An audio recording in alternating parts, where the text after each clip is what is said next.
Get ready to put your happy faces on whilst you listening to The Grumble from Monster X Media. A place you can be happy whilst being a miserable bastard. If you're easily offended, this podcast is not for you. But if you're not, enjoy! Scumbag landlords. It's always the fucking way. For many years, over different places, I've had so many goddamn scumbag landlords. Well, the first scumbag landlord, holy shit, he was a right arsehole. So, I left London to go to Oldham for college, and this landlord basically rented me the place without me even having a look at it.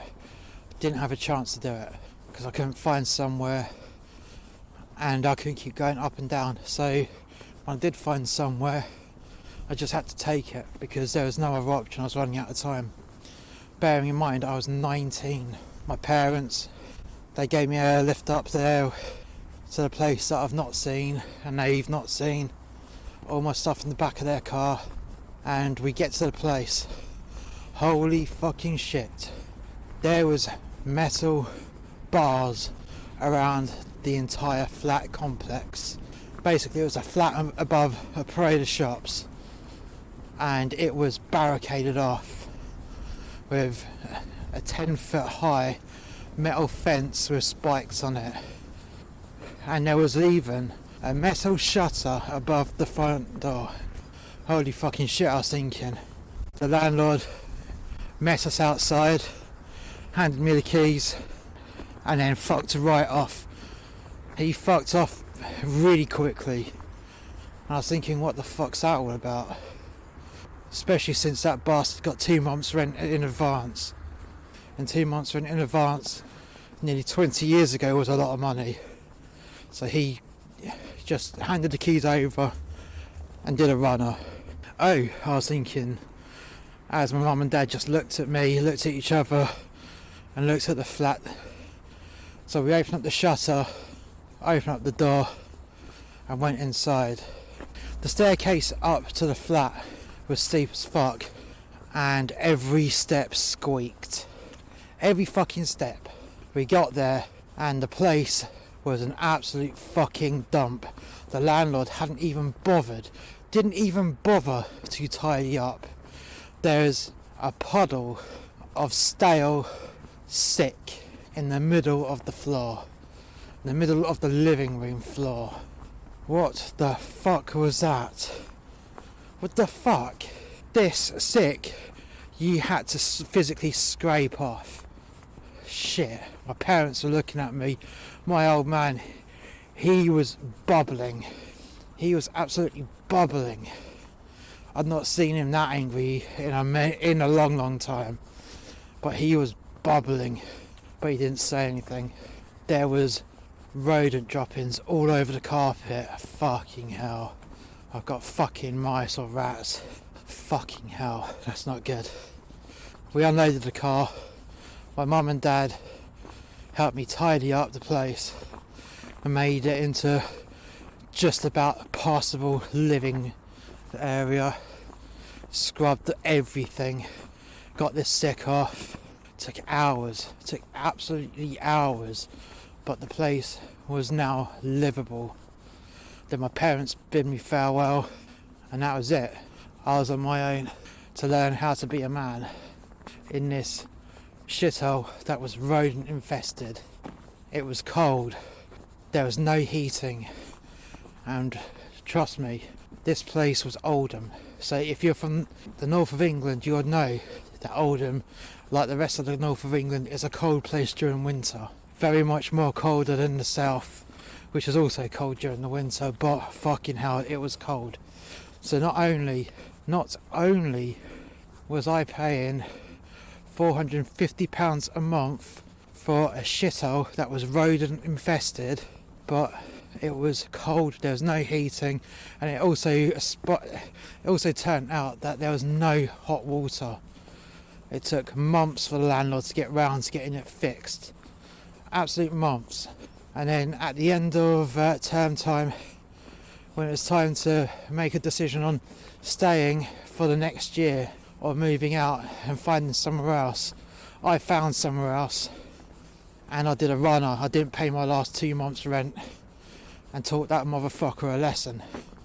Luckily, he couldn't catch up with us, but he got what he deserved. Piece of shit. Later on, I had another scumbag landlord when I moved back from Oldham down to Hounslow. Good old Hounslow, the shithole that was. And this bedsit cost me a nice £750 a month for one room, which was also a kitchen, bedroom and living room all in one. Lovely piece of shit. And you had to share the bathroom with 10 other 10 other studio apartments in this townhouse. It was minging. It was absolutely fucking hideous and horrendous. The shared bathroom constantly stank, was constantly damp, and it was never cleaned. Even though there was allegedly a cleaner that we had to pay for to clean the communal areas, it was absolutely fucking foul. Both of the communal bathrooms was absolutely foul. Hated going in there. The minute that you stepped foot in there, you just knew that you're going to get foot fungus or a virus. But that weren't the worst of it. The worst part was my apartment, my studio apartment, full of damp. It was nicely painted when I moved in, but that was all for show, because he obviously knew that there was a damp problem. He just painted over it and hoped for the best. He hoped that the damp wouldn't manifest itself once more whilst he was waiting for it to be let out. Piece of shit. It's another place I did a runner on. I was in there for 2 years and I ended up doing a runner on that place. Just found a better place. There was no way he could trace my guarantor, because my guarantor was my parents, and my parents by this point had upped and left London. There's no forwarded address, no phone number, so yeah, they could go fucking do one, because they even changed their bank accounts knowing full well what I was about to do. They closed that bank account down so they couldn't get done for it. Job was a good one. My brothers, who also lived in other properties owned by the same landlord, they all did the same. We all did the same thing at the same time. And then we moved into a place together. Then fast forward a long time, close to 15 years, to the current shithole that I'm in now, with the fucked roof, with me with my bad heart and a little one, and this bastard landlord, this absolute scumbag. After my last conversation with the estate agents, I said it would be 48 hours and then I want to know what he said. So I phoned up 48 hours later, which was today at the time of this recording, and that piece of shit still hasn't got back to them. Wow, what a fucking surprise. What a fucking surprise that was. I just knew it. I just fucking knew that he would bury his head in the fucking sand again. So I said to the estate agent, look, I want a copy of all the repair logs and assessments that the builders and roofers have done over every year that we've been here. She said, why would you want that? I just turned around to her and said, look, bottom line is, you know as well as I know that he will try his best not to spend any money to do these repairs. He's going to keep us going around this merry-go-round of me bitching at you, and you having to turn around and say, well, I'm just waiting to hear. Well, I'm not having it. So I would like you to send me all these repair logs, all the work orders. I'd like a copy of these, and I want you to tell him that you've given me these, because I will be going to the council to get them to legally declare this place unfit for human habitation, which I'm well within my rights to do so, as you very well know. And she was like, oh, okay, that's understandable. Well, because of data protection, I can't give you these reports, But, she said, but I can give you a letter explaining exactly what situation you're in, the quality of the accommodation, and then you'll be able to get that escalated on the housing list if you so wish. Yes, I said, I like that. But when you get hold of this landlord today, let him know that he is running out of time. Let him know that I am not having this anymore. And then also let him know that I invite him round to spend 48 hours round this horrible, cold, wretched, diseased house. As my little one is staying in my bedroom because it was so cold in her room, because there is no heating in that room, because his cheapskate parent-in-laws, before they died, never had it installed in that house. They only had it installed in the master bedroom. Let him know that that bed is there waiting for him, so he can experience his lovely accommodation. Hell, I'll even cook him a lovely dinner, so he'll have the stomach to try and live in that room for an evening, let alone 48 hours. Let him know for me. I could imagine that the estate agent would be smiling a lot over this. She probably wouldn't be able to contain herself with laughter. I could hear it, that she was trying to hold in her laughter with my pure sarcasm. But she was hearing me on FM that he is on his last warning with me. He has to get it done, because he will be reported by me as being a rogue landlord, and then he'll get sued by me for making us live in this cold, damp piece of shit house. I've lived in this house for 5 years now. 5 fucking years. Every winter it gets worse and worse and worse, and colder and colder and colder.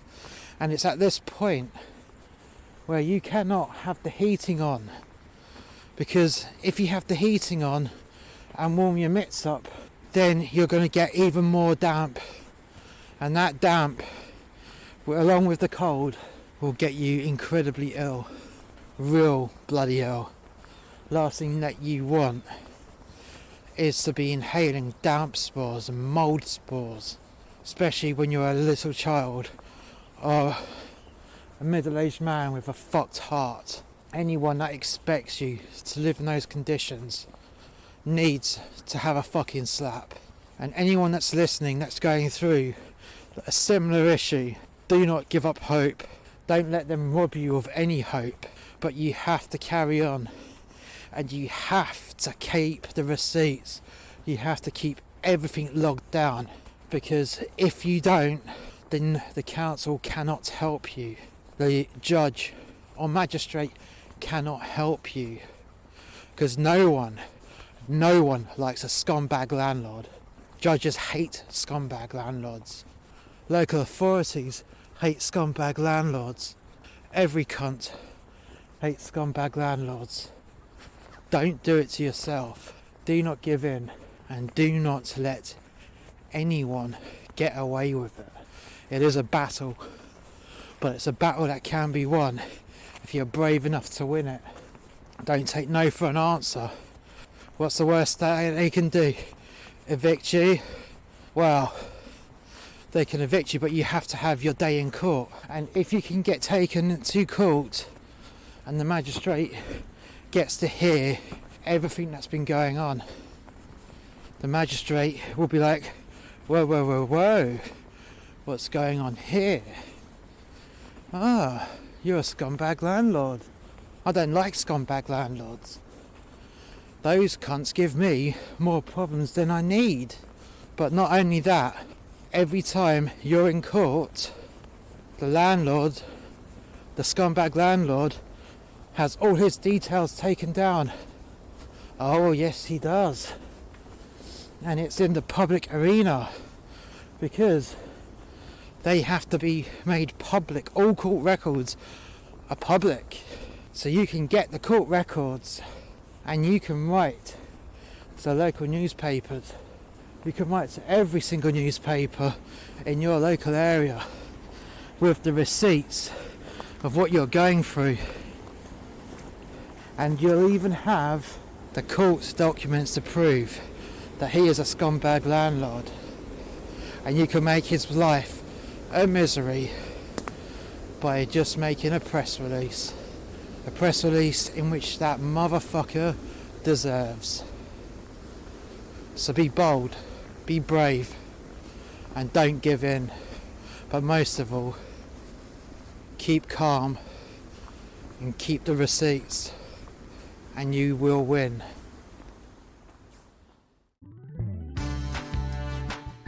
If you like this podcast, we have another one called A Tribute to Men That Hate Their Jobs.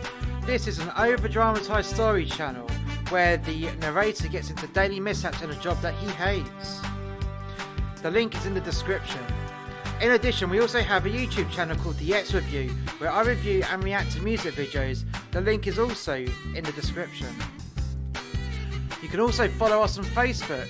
Just search for Muster X Media. And until next time guys, bye for now.